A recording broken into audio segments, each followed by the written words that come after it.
Hi mga Lux Queens! So medyo matagal tayong hindi nakagawa ng tutorial and dahil malapit ng Mother's Day, ito yung naisip kong design na ituturo ngayon.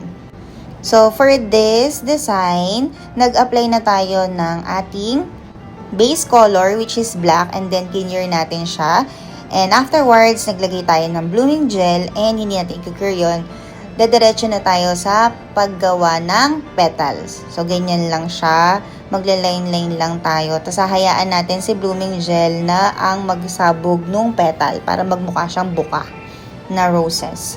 So, yan. Linya-linya lang tayo. Ganyan. So, for this design, pwede nyo itong gawin sa lahat ng fingers or pwede din siya for accent nails. Pwede din naman na ibang color, hindi lang red. So, pwede kayong gumawa ng blue, pink, or kahit na ano. Pero, dahil favorite ko ang red, ito ang ating gagawin.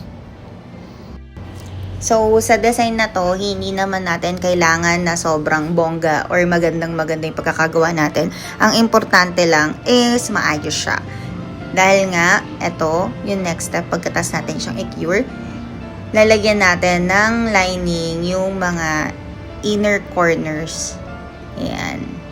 So, sa step na to, ito yung step na wag nyong kakaligtaan na gawin kasi tinry ko nung wala bago ko nilagyan ng ganito. And mas maganda talaga yung design niya if laliningan nyo yung mga inner corners niya or yung i-highlight natin yung loob. So, parang sa drawing, meron siyang shadow effect. Ganon. So, yan. Lahat lang ng tingin natin na kailangan lagyan natin para mas define siya. And then, afterwards, i-full cure natin yan ng 60 seconds. Or depende sa required na curing time ng inyong gel polish at kung ano man yung gamit yung UV lamp. So, yan. After nyan, binabalikan ko lang yung tingin kung kailangan pambalikan. And then, ayan na, na-cure na.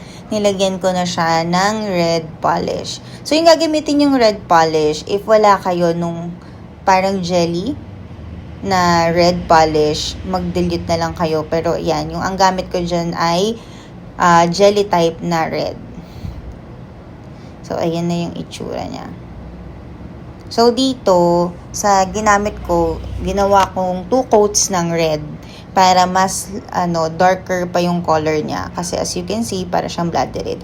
Tapos, ayan siya. So, ang dami kong ginawa. Gumawa ako ng small, medium, and large. So, gagawa pa ako ng extra small for this design para sa Mother's Day. Yun lang!